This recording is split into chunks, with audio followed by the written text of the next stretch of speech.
Hello and welcome to Let's Be Real. On today's episode, we are going to be talking about the top 10 most profitable movies of 2023.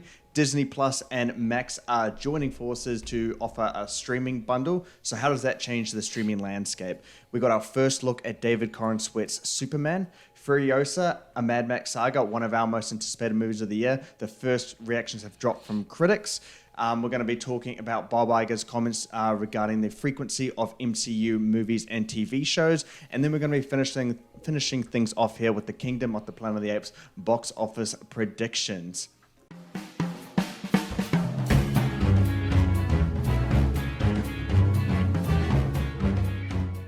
I'm James, that's Nayan, and we're coming to you from Australia and New Zealand. Nayan, it's a pretty juicy potty today. Lots to talk about. I think we should just jump straight to it. Literally do it. All right, and for you guys watching as well, if you want to jump into the conversation, because there's some good stuff to talk about here, just comment below or find us on our social medias at Movie Gains. Otherwise, let's get to it. All right, so Deadline have announced the top 10 most profitable movies of 2023. And so to clarify what that means, no, it is not biggest box office movies or box office minus budget. They factor in a lot of different revenues. That includes merchandise, streaming, physical media, theatrical, so it's box office minus all the other percentages, all that kind of stuff, and they also do expenses like participations, residuals, taxes, all that stuff. It's quite complex. I don't know all of the details and how they get all that those details, but they've done the top 10 most profitable movies for us, so we're gonna go straight through this. There's some shockers on this list, Nan. You probably got the list right in front of you, so we're just gonna start from 10th and we'll go to the first one. So at number 10, the first shocker on this list, Paw Patrol, the mighty movie, made $114 million for the studio. That's the 10th most profitable movie of the year. Top 10 of the year. And we had a lot of big movies last year, and that's top 10. Nan, thoughts? Paw Patrol, number 10. It is one of those ones where the mothers had the kids, for the day, and they just wanted to shut them up. Best way to do it is take them to Paw Patrol. Paw Patrol's an easy one. That's crazy. The mighty movie as well. It's Paw Patrol, the mighty movie. I think it's like the third one that's come out in cinemas, but where this movie gets most of its money is the merchandise or the toys and all the other stuff that it can sell for this. Also, it doesn't need the actors to, they don't need to pay a lot for actors to, go do press tours and stuff like that. They can just chuck some random in a Paw Patrol, like a dog costume, and then walk around theme parks and stuff like that. It's an easy way to promote it without big costs. So that's where it's gotten the profit from. Obviously, not top 10 highest grossing movie of the year. Just that distinction needs to be made quite clear. But number 9, the only Disney movie to be on here, that's Guardians of the Galaxy Volume 3. 124 million in profit. Nayan, you surprised or unsurprised that it's at number 9 or on this list? Nah, not really. I mean, Guardians of the Galaxy didn't do that well at the box office, but it's still quite profitable with all those characters as well, so not too surprised about this one. Yeah, no, that's fair. I think when it opened, you were quite concerned because it opened below the second one, but above the first one, and it should have opened way above the second one, and that's purely because the extended or added exposure it got from those two Avengers movies. They should be way more popular characters now. But still, it opened below and we're quite worried. But the movie was great and it legged it out better than the first two Guardians. So I think Disney got lucky with this one. A top 10 list in terms of movie profit without a Disney movie would have been absolutely shocking, in my opinion. In terms of, speaking of shocking, Five Nights at Freddy's, 8th most profitable movie of the year, 161 million for the studio. Thoughts? Not that surprising. I mean, it did have a huge opening weekend, and probably because of this film, I don't know if they factor the game sales, but I'm sure a lot of people would have gone back and purchased the games, and no, they didn't. No, it's not part of it. Oh, okay, my point's relevant. Never mind. Well, I mean, it's. I think Deadline. They talk about it how can you measure that it's from they watched the movie and then bought the game. If you're factoring in games, then you got to factor in every Spider-Man game for Across the Spider-Verse and stuff like that. So it's hard to know where they got it from. I think a lot of it does come from Peacock, the streaming service in America. We don't have that in Australia and New Zealand, but their movie released on Peacock for free on the same day it released in cinemas. Oh, Like, it wasn't even like a pay to purchase. It's like if you're a subscriber, you can just watch it for free on Peacock. And it still made 80 million opening weekend. But the amount that it got in terms of Universal purchasing its own movie to put on Peacock, it factors into this. That's how some of the finances work for this as well. And it has no major movie stars, so it kept it quite low in terms of the costs, production, participations, all that kind of stuff. Next one we're going to, Taylor Swift, The Eras Tour, 172 million. We didn't even know this movie was coming when we started the year, so I know it's going to be a bit of a shocker that it makes the top 10 most profitable movies, but how do you feel about the Eras Tour movie making it in? I'm just shocked it's that low. I thought all the Swifties would have, if you said it factored in merchandise, I thought they would have had it skyrocket a lot more. It's not like that. I don't know. Like, you can't factor in the Eras Tour merchandise with the movie. So what do you mean by merchandise? Like, okay, well, Teenage Mutant Ninja Turtles Mutant Mayhem, the TMNT Mutant Mayhem products that were made, toys, all that stuff that was sold before it. Now, there's a bunch of Eras Tour shirts and stuff sold at the concerts, but it's for the concert, it's not for the movie, so you can't really factor that in. Paw Patrol merchandise, toys and stuff, does not qualify for merchandise, but Paw Patrol the Mighty Movie merchandise made for it qualifies. Does that make a little bit more sense? Yeah, it does. Yeah. Otherwise, these numbers that I'm saying right now would have ballooned to $10 billion for Taylor Swift. But yeah, so it's just more so the movie stuff with Taylor Swift.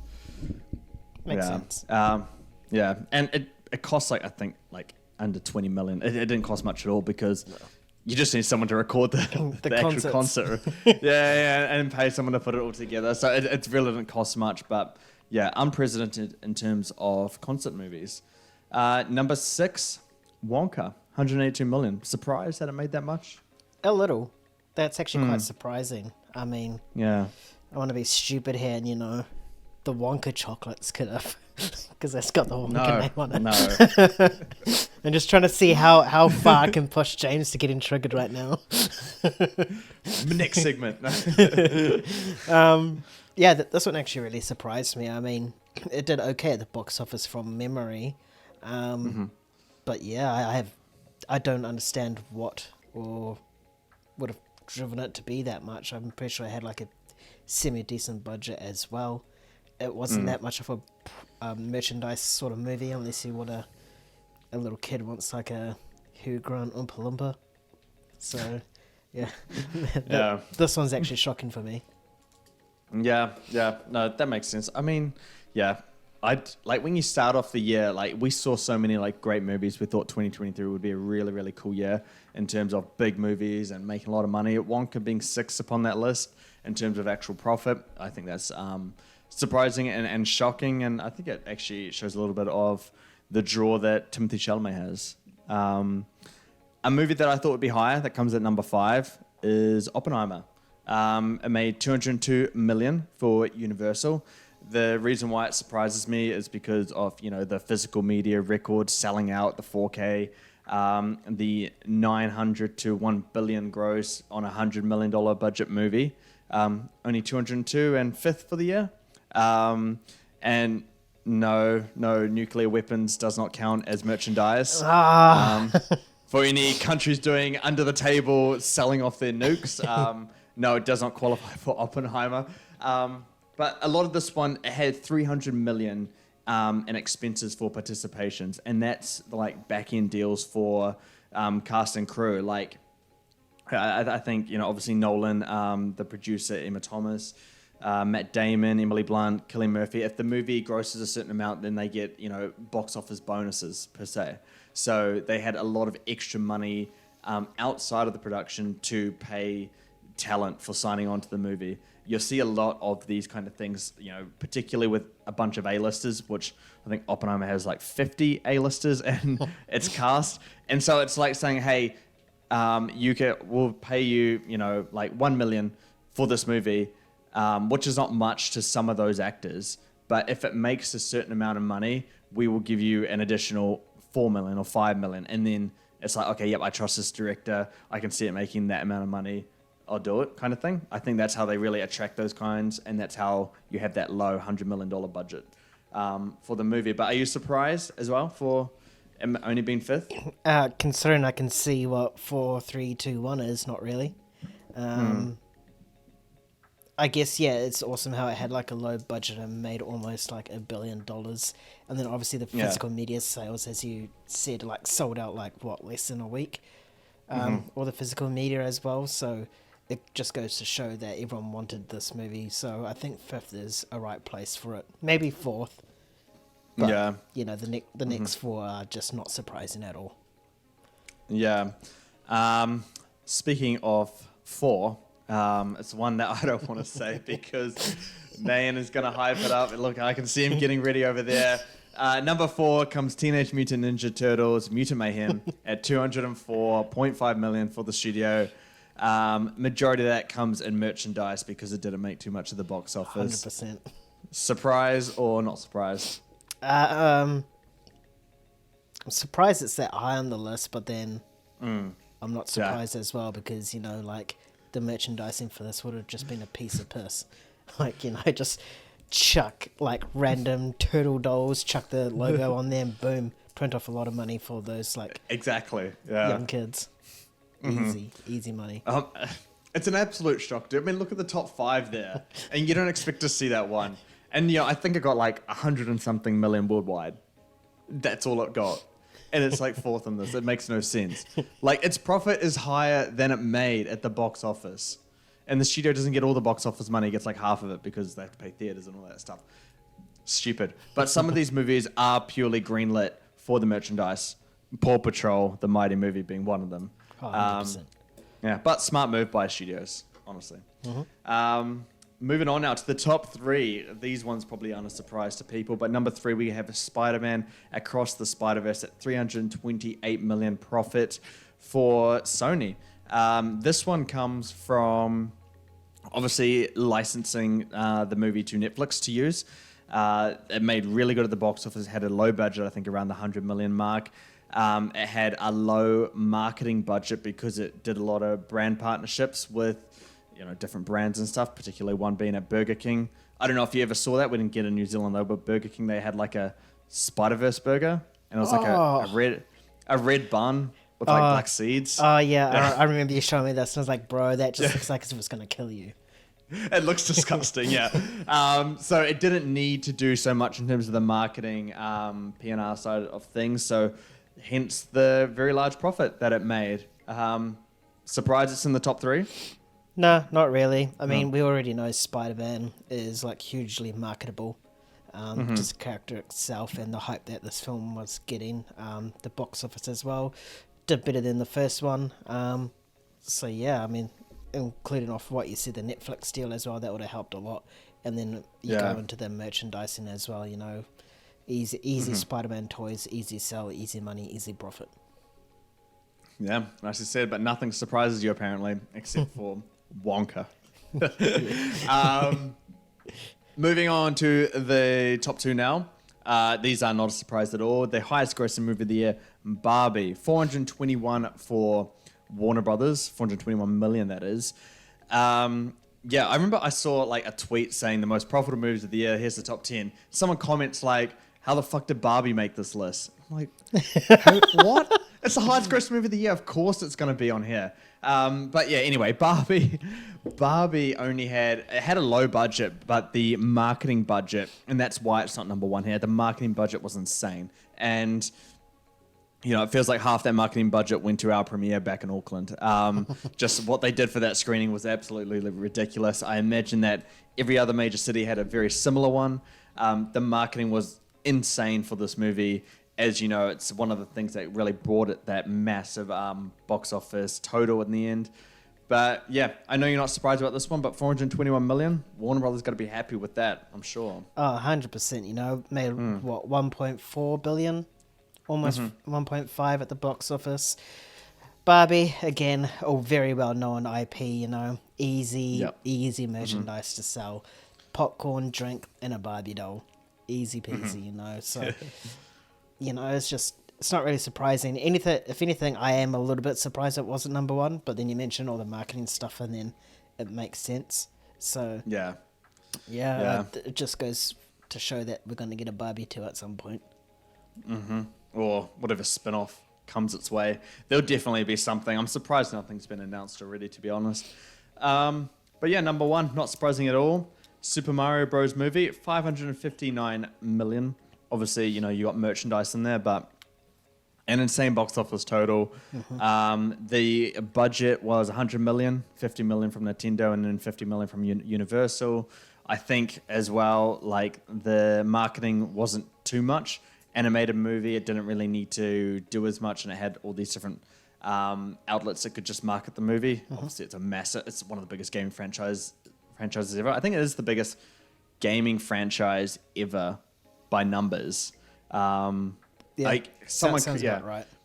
Yeah, but not the most popular game of all time. I think it's just the gaming franchise. But yeah, I know you're not shocked about this one, but I'll give you a little fun fact / question. So Deadline have been doing this most profitable thing since 2015. So by next year, it'll be about a decade. So Super Mario Bros. And I did a lot of digging for this one, man. So I appreciate my research for this. Super Mario Bros. Movie is fourth most profitable movie since 2015. Oh, what the fuck? Guess the three above it. Guess the three above it. Yeah. Oh, it has to be Despicable Me or something. Like, surely. Like, Despicable Me or Minions. One of those two films has to be in there. I'm going to clump them together and have them as one spot. I'm just trying to think what else came out. Avengers? Nah, because they had, like, a lot of A-list like actors that they would have to pay. Ooh. Nah. Have no idea. I just know Despicable Me or Minions or both would have to be in there somewhere. None of them are on Hey. the top three list. Yeah, you got one right. Avengers. Yeah, Avengers. Which one though? Both or one or? I'm gonna guess in-game. No, Infinity War. No, in-game. Yes, in-game. In-game is one of them. It beat Infinity War in terms of profit.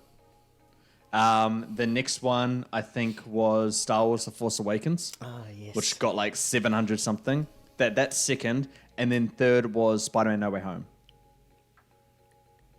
Oh, yeah. Yeah, Okay. which got 1.9 billion. But Avatar, The Way of the Water. The Way of Water. It beat that in terms of profit.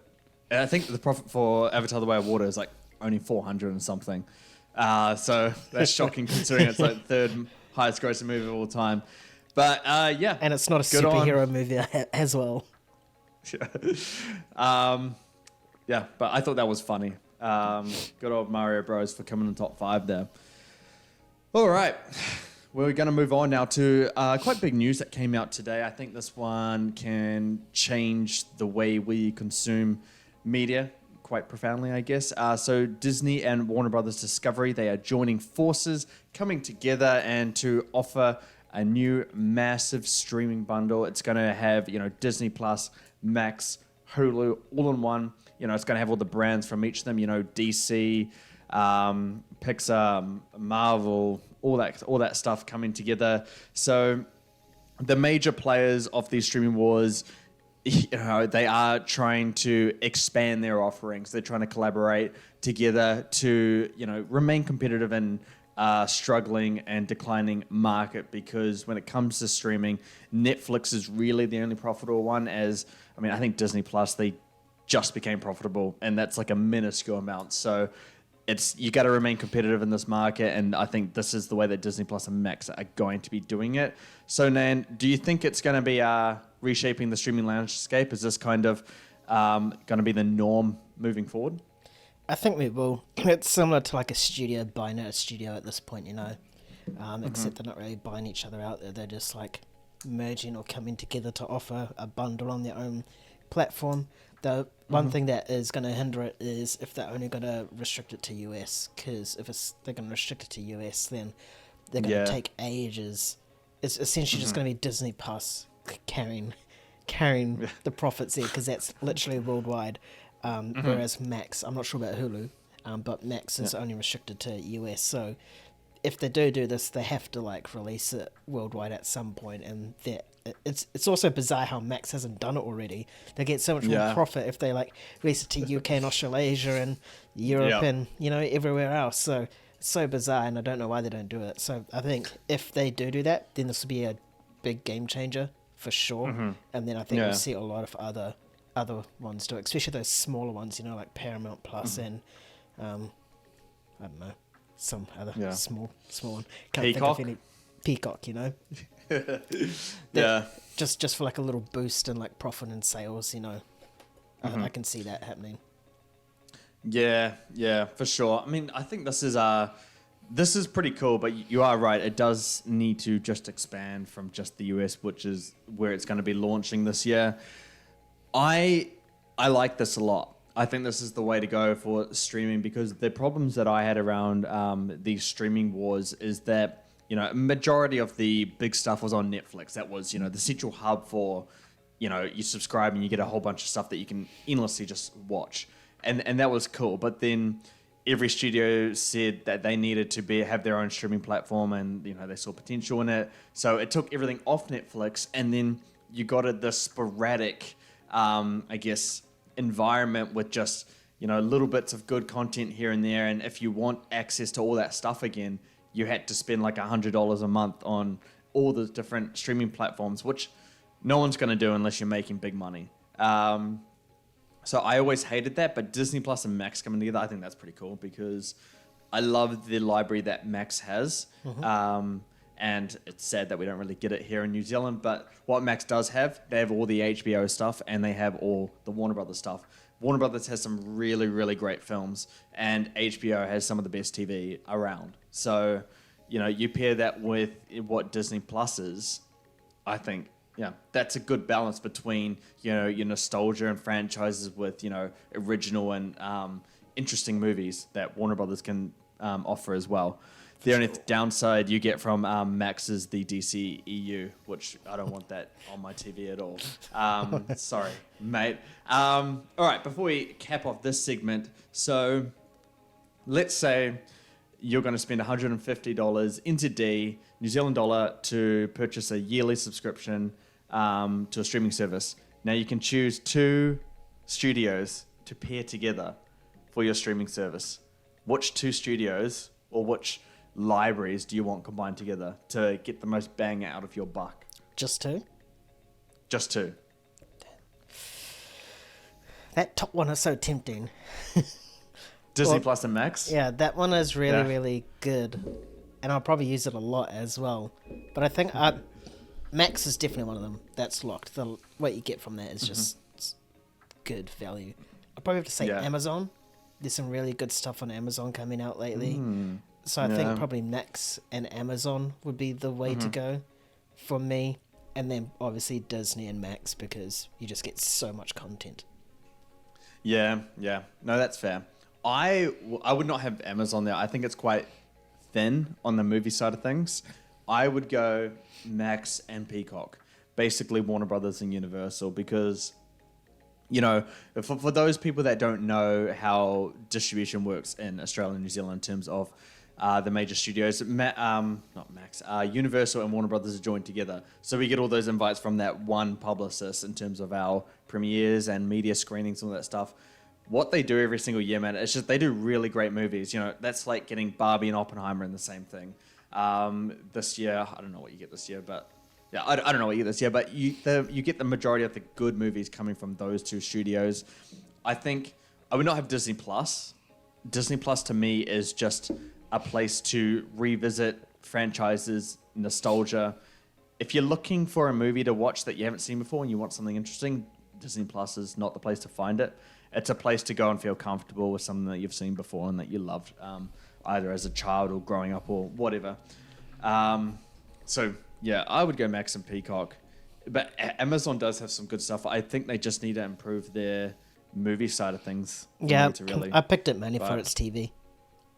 the TV is good and getting better. Yeah. You know what's not getting better though? DC. And I'm just saying that because we got our first look at David Corenswet's Superman.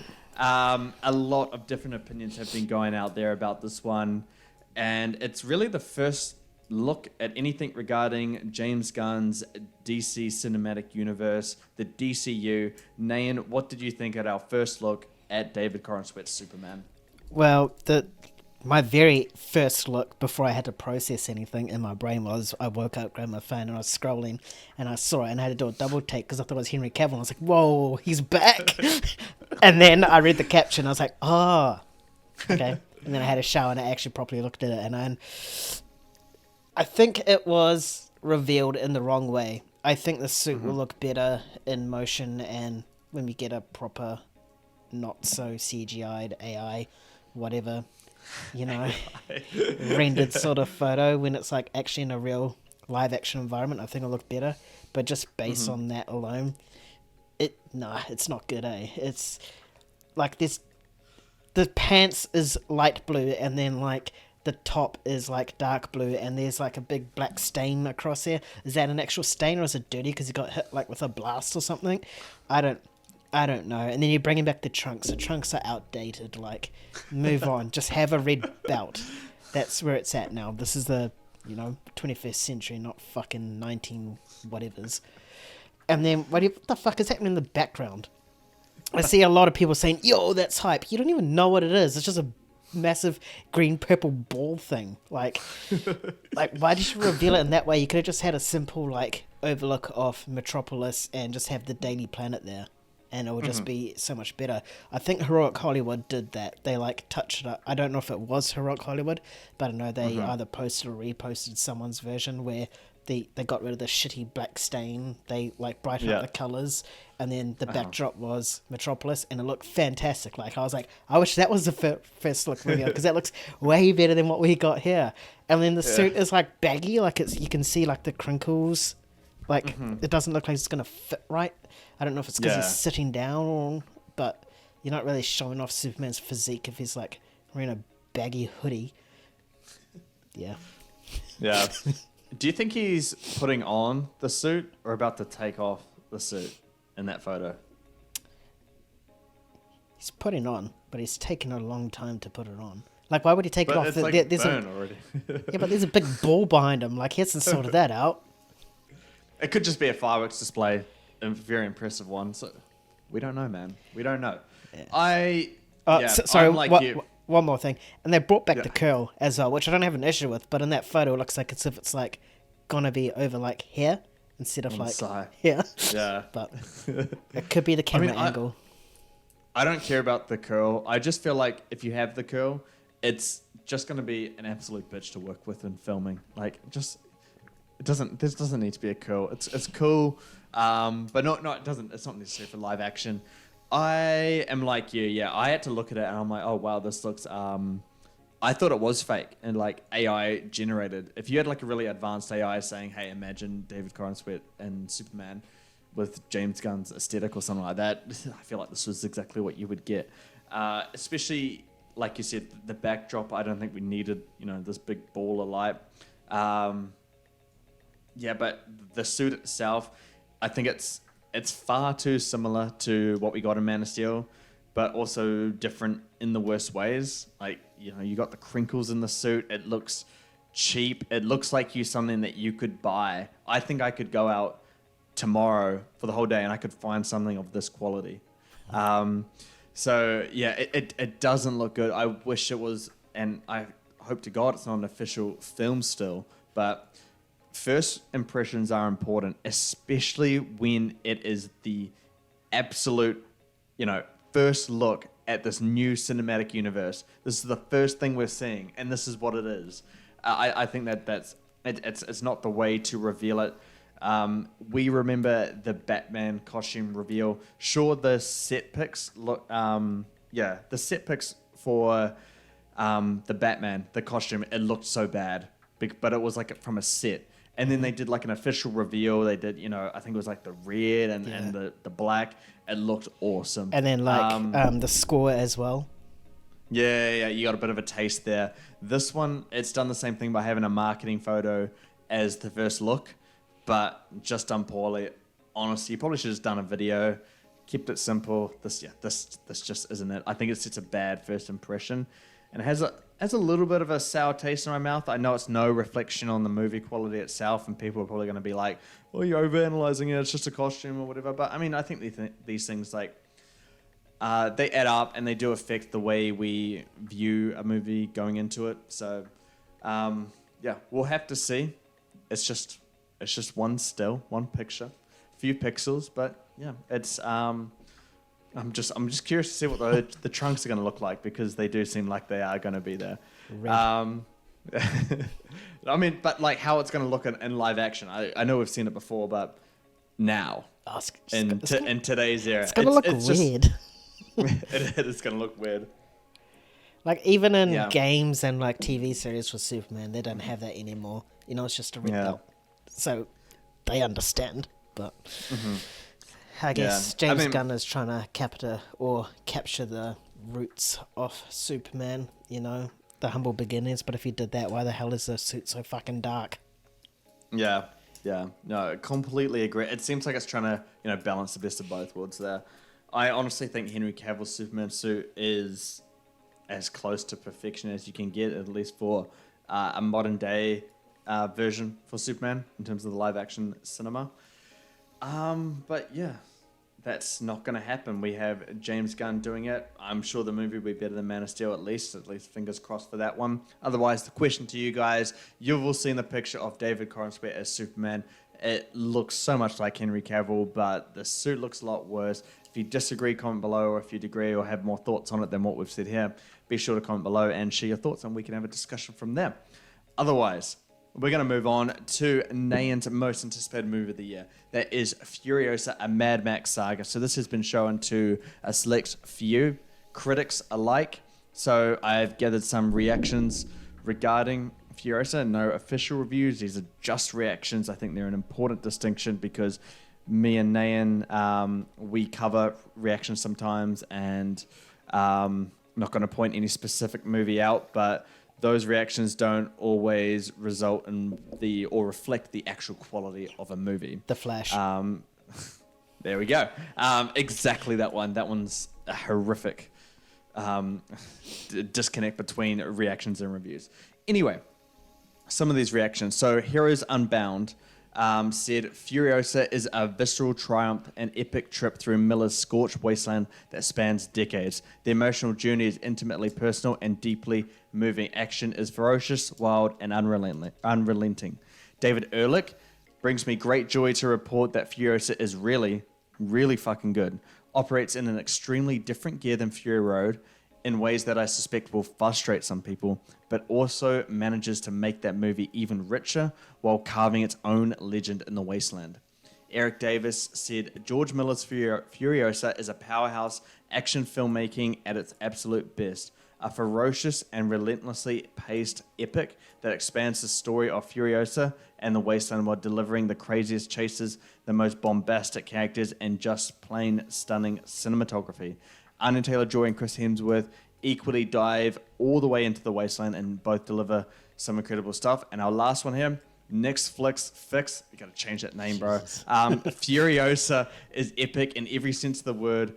The world building and lore expansion of the Mad Max universe is front and center to a bombastic film that has some explosive, exciting action. Taylor-Joy is great, but Hemsworth truly shines in a way he hasn't before. So, Nayan, you're most anticipated for the year, man. Does this give you some confidence despite it just being reactions? Yeah, it does. I think the difference between this reactions and other reactions is that this is from actual critics, not like people that were lucky enough to go see a screening or stuff like that. So it doesn't elevate my hype because my hype is already at peak. So so it's just good to know that I backed the right movie, where I backed a good film to be my number one. And just all the stuff saying how, it explores the lore, expands the lore, it makes Mad Max even more makes you appreciate Fury Road a lot more. Awesome stuff. So I'm just trying to skim read one of the points there. Chris Hemsworth truly shines. I mean, just based on those trailers, he looked as if he was having a shitload of fun, just being a bogan Aussie. And he is an Aussie, so perfect fit. It just looks like as if he's having a lot of fun. And we said that he when the trailers came out, that he could potentially steal this show, and looks like as if he is. So, May, hurry up. I think 2 weeks. Can't wait. Yeah, man. Yeah, I mean, I got my invite to the premiere here in Queensland. I'm super excited for this one. My second most anticipated. But one thing that I did want to bring up with you, a lot of these reactions, a common thing is saying that it's a lot different to Fury Road. And I think a lot of you and I, particularly, a lot of our hype comes from how good Fury Road is. And we can trust George Miller in bringing us into this universe again. But now that we're hearing it's a bit different than Fury Road, does that give you a little bit of a pause for caution or anything? Not. I would sort of wish they touched upon how different because there's not that much action, or different because it's more story driven. So I'd like to know why it's different. Those are my two guesses. But I guess different is not always bad. Different can always be good. If anything, it makes me more intrigued rather than off-putting. I just hope that it's different for the two things that I said. Probably not so much the action, because you can't have a Mad Max film without action. Without action, yeah. So if it's less action driven, more story driven, a negative for you, or positive, or depends? Depends. Depends on what the action set pieces do throughout the film. Depends on what the story does throughout the film. We already know it spans decades, so maybe that's what they think is different. It's not just set in a couple of days, weeks, months. It's set over years. So that's probably what's different. It's different to what we've seen in a Mad Max film before. Could completely be what they're referring to, actually. So, I think it's just more intrigue and excitement now. No, I agree, and I am equally excited for it, and a little bit more interested to know that it's not like Fury Road. Don't know in what capacity, but it makes me want to revisit the older Mad Max films just so I have a bit of gauge on everything. Because I mean, I've already going to rewatch Fury Road right before this, obviously. Question to you guys: are you guys more excited now that Furiosa is kind of confirmed to be good now? Would you want it to be more like Fury Road, or do you want it to do its own thing, establish its own identity, or whatever? Let us know down below. Comment. Yeah, cool. All right. MCU, not so cool at the moment.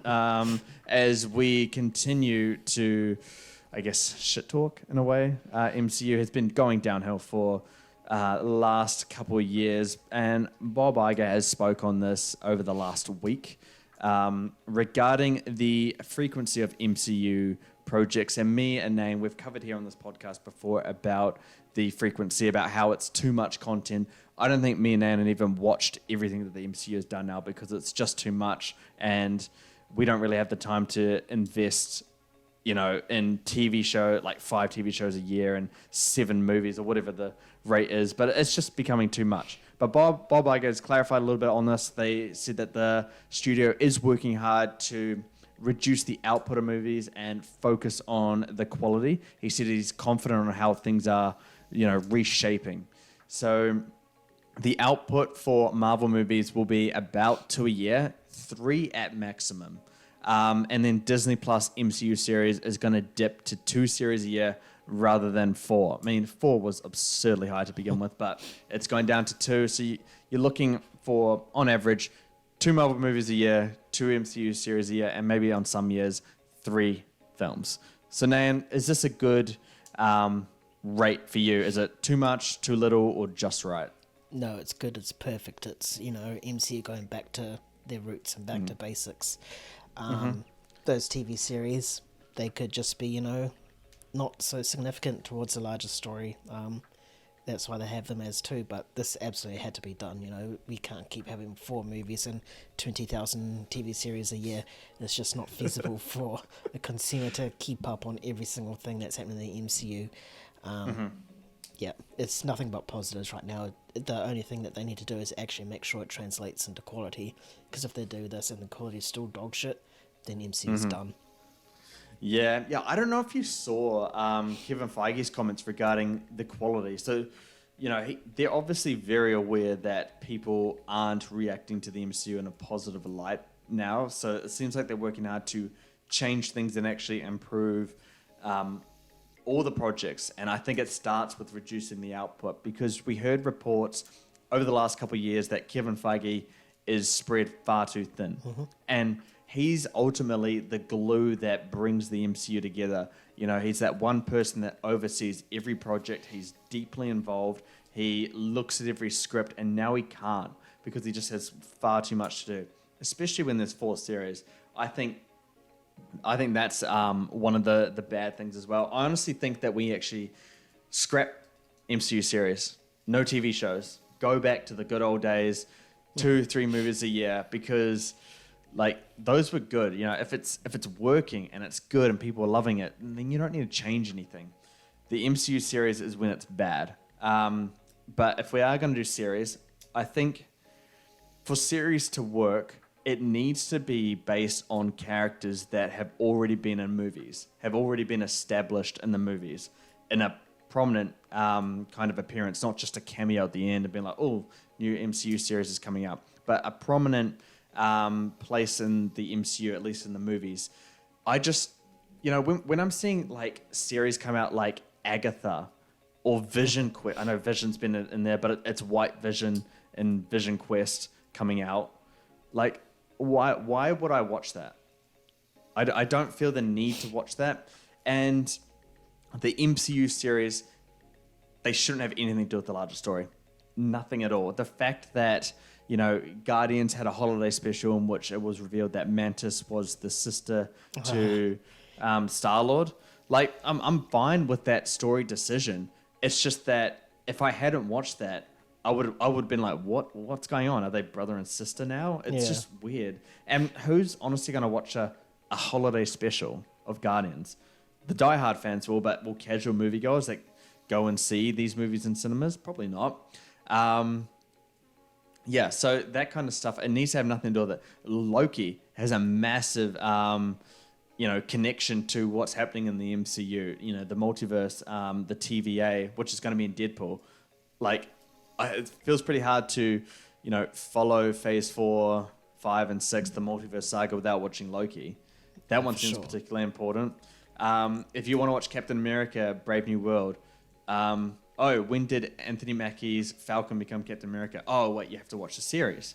Wanda in Doctor Strange and the Multiverse of Madness, what happened? Like, yeah, it's just, these things connect to the larger universe and too closely to really, justify its existence, in my opinion. So the series don't work for me. I don't appreciate the series being in this movie. I mean, in this franchise at all. They've never truly nailed it, but the closest they've come to nailing MCU series is when it's based on a character that have been in the movies. So, 2025 though, it has 4 movies, so already breaking its newly created rule here. So we have Captain America, Brave New World, Fantastic Four, Blade, and Thunderbolts Asterix. That's what I'm going to call it from now on, by the way, because it's a lazy title. Which one would you remove from that slate? I don't need to remove any because I already know that one's going to get delayed or scrapped entirely, and that's Blade. There's Why? set issues, and Mahershala Ali is not even the main fucking character in his own goddamn movie. That's so stupid. Just scrap it right now. So dumb. Or make it a TV series at least. This is a TV series type movie, you know? It's having all these issues. Just cut it up and chuck it on Disney Plus when no one will give a shit about it. Yeah. Otherwise, to genuinely answer your question, probably Thunderbolts. Thunderbolts? You're not looking forward to that? I wouldn't say looking forward to, but it's probably the one that could probably move. Mm-hmm. All right, let's say all these movies were going to be good in quality at the same rate, 70% RT, which one based on personal interest in terms of characters would you want pushed? Like the one you just don't care about? Probably... Still Thunderbolts? Yeah, just because the characters in that lineup is pretty mid. Yeah. Is it the worst lineup you could possibly do for Thunderbolts? I mean, yeah, Florence Pugh's back is going to be so damaged and broken from that. She's going to have to carry the entire movie. Is Winter Soldier in it? I can't remember. No, I don't think he's in it, but I think that other Captain America guy is in it. Oh. The one. Yeah. See, if you should have had Sebastian Stan in this. Like, actually, he might be. I have to check with that. It might just be him and Florence Pugh's character that are carrying this movie. But yeah, I like that Captain America guy. It was cool. Interesting character. He was interesting, yeah. They just kind of lost it with him a little bit at the end of that series. But yeah, anyway, what do you guys think about this? This has been a big talking point in terms of the MCU because we have been overloaded with MCU content over the last few years, and we're getting to the point now where MCU fans have stopped watching every single bit that comes from the MCU. So is 2 to 3 movies and 2 series good enough this year, or should they reduce it a little bit more, or bump it up a little bit? Let us know down below. We can have a conversation because I think it should be lower. 2-3 movies a year, no series at all. That's just my personal preference. All right. The box office has been struggling in 2024. I checked the data for this one, and it is down 15% from last year at the same point in the year. So what's the date today? May 9th. Yep, down 15% from last year. And that gets even worse when you realize that last year was a weak year for the box office as it's still rebuilding to the pre-COVID days. The Fall Guy fell flat. It's a pun right there, man. Crickets. It fell flat at the box office. I had to do that pun, but yeah, it did not do well at all. I think it opened to 27 million. Not great for a 150 million budgeted movie and to open up the summer movie blockbuster season. But we have potentially our savior here in Kingdom of the Planet of the Apes. So we're going to be doing our box office predictions right now. The Rotten Tomatoes score, when I noted this down, was 85% certified fresh. So that's good news. Box Office Pro is predicting 40 to 45 million opening weekend. Deadline's predicting 50 million plus for domestically opening weekend. 130 million worldwide opening weekend for this one. And it releases everywhere excluding China, I believe. I believe none of the Planet of the Apes trilogy, the last one, none of them opened below 50 million. So we got Dawn of the Planet of the Apes, that opened to 72 million opening weekend domestically. War for the Planet of the Apes opened at 56 million opening weekend. And Dawn went on to make 208 million domestically and 710 worldwide. War for the Planet of the Apes went on to make 146 million domestically with 490 million worldwide. So you got a lot of these big publications here predicting a lower opening weekend than the last trilogy of Planet of the Apes. Nain, where do your box office predictions fit in line with these ones here? That's such a big drop between Dawn and War. I know, right? I thought it'd be I don't know the what other happened way round at least. Because they're all so good. So it's like, yeah. Why are people not interested? And like, can't blame COVID because COVID wasn't around, wasn't discovered. Yeah. Yeah. Okay. I mean, I'm still coming to grips with that. Yeah, I think Box Office Pro pretty much has it right. I don't think it's going to reach those heights of 50s. Do you know what Rise made, by any chance? I think it was like... All good if you don't. I think it's like... It's over 50 million. Okay. Between 50 and 60. It's in the 50s. Alongside War. Yeah. Yeah, I think Box Office Pro has it right. I think 50, as in literally 50, is the cap. As how high it can get. God. If I had to take a stab in the dark, I'm going to go 47.5 million. 47.5 million. Getting real specific there. I like it. Yeah, no, it is surprising I don't know how to explain it, and you know I'm very interested in box office. I've been following it since 2008. I think I was like 12 when I started following box office. I love box office. Just the numbers behind the movies. It's just always something that's been super fascinating to me, and I can't explain this. The series is highly, highly regarded. Some of the best visual effects you'll ever see, and those are selling points for movies these days. So when you got a franchise with a great reputation and it's got a big budget blockbuster effect to it in terms of its visual effects and a large scope, I think it's quite an attractive movie. The fact that it's not attracting anyone here, that surprises me. And it doesn't start now. It started after Dawn. War for the Planet of the Apes, like you said, opened and totaled way lower than Dawn. War did. So yeah, it is surprising. I think we are going to keep seeing a downward trend for these movies. It doesn't bode well for the future of the franchise.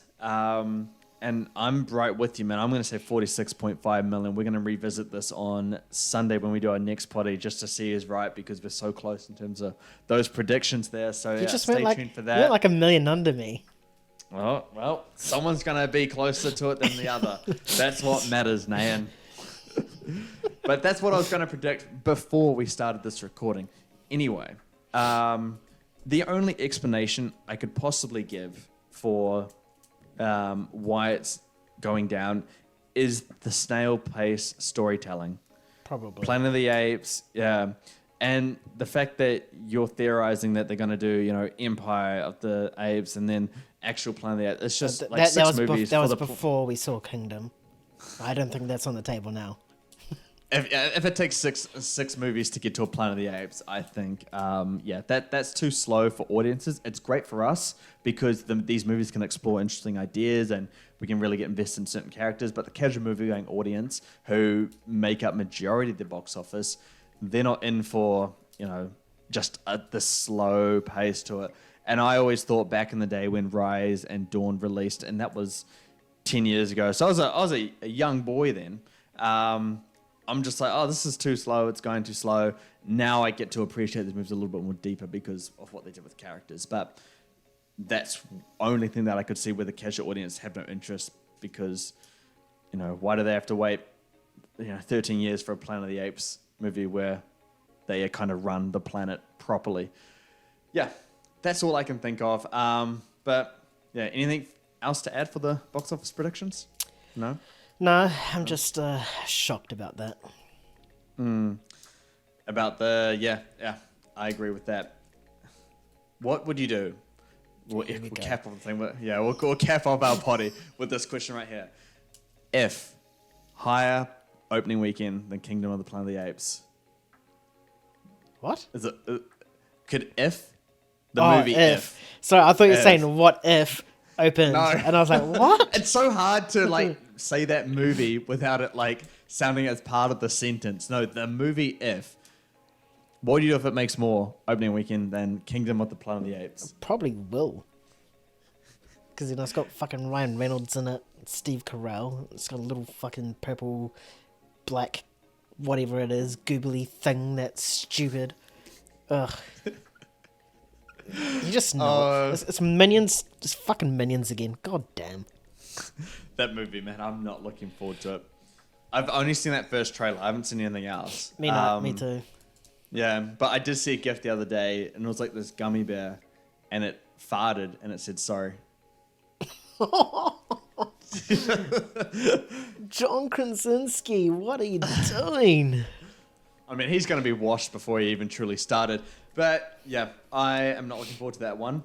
And we'll cover the box office predictions for when that comes out, which I think maybe next weekend or the weekend after. God, otherwise, guys, don't comment about if because we don't want to talk about if. So if you talk about if, we're just going to delete the comment. But talk about Kingdom of the Planet of the Apes, the box office predictions. What do you think about this? Where do you think it's going to land on the opening weekend? And even further to that, where do you think the domestic and worldwide totals will sit? Will it be above War for the Planet of the Apes? Will it be above Dawn? Can it get there? Probably not. But whatever you think, comment below and we can have a talk about it.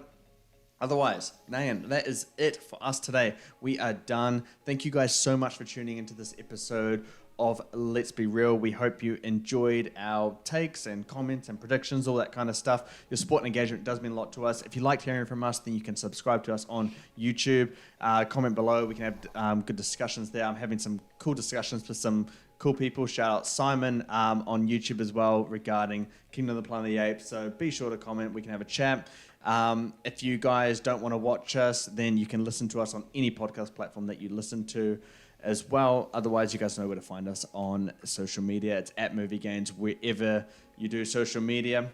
And yeah, that's it for us. Thanks again for joining us. Keep bringing the hype. Peace. See ya.